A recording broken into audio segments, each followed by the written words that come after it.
ہمارے مشائخ نے صرف توحید پہ پہرا زبان سے نہیں بلکہ کردار سے دے کے بتایا ہے۔ یہاں کون کون میرے شیخ کامل کے ہاتھ پہ بیٹھا ہے؟ تقریباً سارے مجددی بیٹھے ہیں۔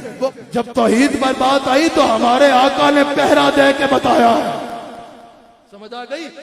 جو اصل بابا ہوتا ہے نا، جو ہمارا بابا ہے حضرت مجدد الفسانی، اس نے صرف ایک بند کمرے میں بیٹھ کے باتیں نہیں کی کہ کسی کا سامنا بھی نہ کر سکے، بادشاہ کی آنکھ میں آنکھ ڈال کے اللہ کی توحید میں وہ پہرا دیا کہ لوگوں نے کہا یہ صرف اپنے دور کا نہیں، یہ مجدد الفسانی ہے۔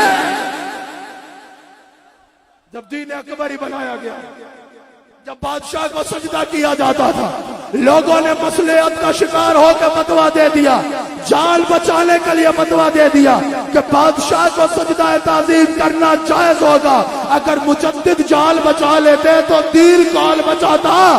مجدد الفسانی کے پاس، ہمارے پیر کے پاس۔ نقشبندیوں ناز کرو مجددی ہونے پہ، خواجہ عبد الکریم کے پیر مجدد الفسانی کے پاس جب بادشاہ کا پیغام آیا کہ فتویٰ دو کہ سجدہ تعظیم کرنا جائز ہوگا، اللہ اکبر، مجدد الفسانی نے کہا شریعت جو فقیر کے لیے ہے وہی بادشاہ کے لیے ہوگی۔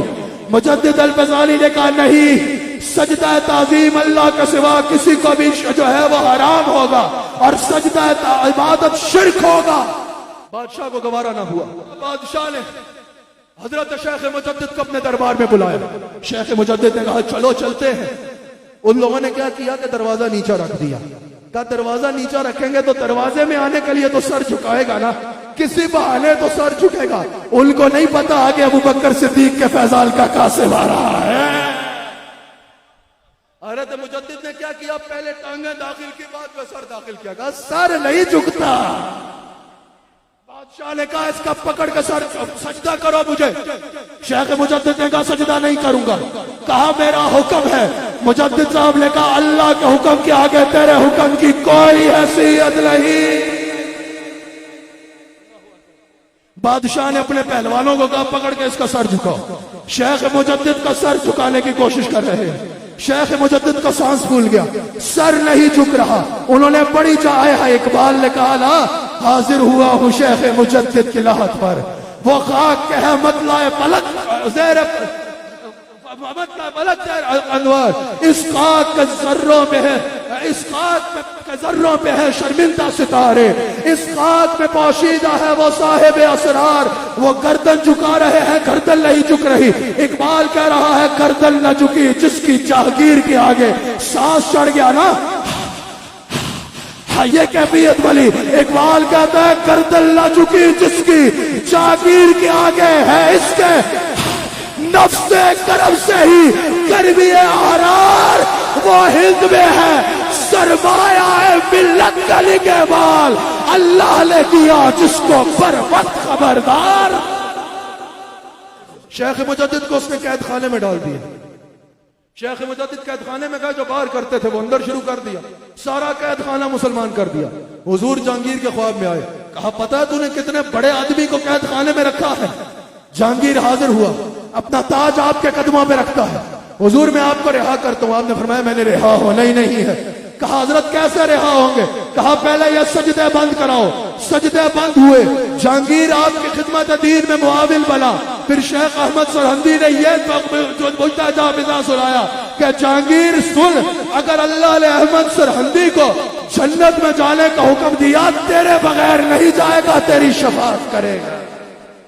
اللہ کیا بات ہے مجدد الفسانی کی۔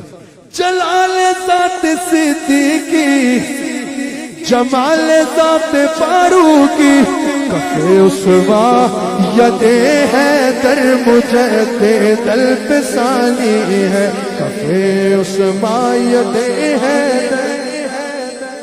یہ جو بات کرتے ہیں نا، یہ بابے شرک کرتے ہیں۔ تمہارے بابا ضرور کرتے ہوں گے، تمہاری باتوں سے پتہ چلتا ہے، لیکن بڑے غور سے سن لو، انہوں نے شرک نہیں کیا، انہوں نے لوگوں کو شرک سے پاک کیا ہے۔ اگر کوئی قبروں پہ سجدے کرتا ہے تو ہم اس کو اون نہیں کرتے۔ مزار پہ سجدہ کرنا، سجدہ تعظیم کرو گے تو حرام ہوگا، سجدہ عبادت کرو گے تو شرک ہوگا۔ ہم دعا صاحب مزار سے نہیں کرتے، صاحب مزار کے لیے دعا کرتے ہیں اور صاحب مزار کے وسیلے سے اللہ کی بارگاہ میں دعا کرتے ہیں. صاحب مزار سے یہ کہتے ہیں کہ آپ اللہ کے حضور ہماری دعا کر دیجئے. سمجھ آ گئی؟ درباروں پہ جاؤ تو اس لیے نہ جاؤ صرف کہ قبر چوم کے آنا ہے، اس لیے جاؤ کہ وہاں جا کے نیت کرنی ہے کہ جیسے انہوں نے اللہ کی بندگی کی ویسے ہم نے بھی اللہ کی بندگی کرنی ہے. اللہ کی بندگی نہیں کرو گے تو خالی مزار پہ جانا کوئی فائدہ نہیں دے گا. یہاں آنا بھی فائدہ مند تب ہوگا تمہارے لیے جب اللہ اور اس کے رسول کی اطاعت کا جذبہ لے کے جاؤ گے. پڑھو علامہ عمر نصفی کی عقائد نصفی کو، پڑھو حضرت سعد الدین طبطبانی کی شرح عقائد کو، پڑھو ابو منصور ماتوریدی کی کتاب التوحید کو، پڑھو میرے پیر مجدد الفسانی کی مکتوبات کو، پڑھو میرے امام احمد رضا کے فتاوی رضویہ کو. کیسے کھول کے توحید کا بیان کر رہے ہیں.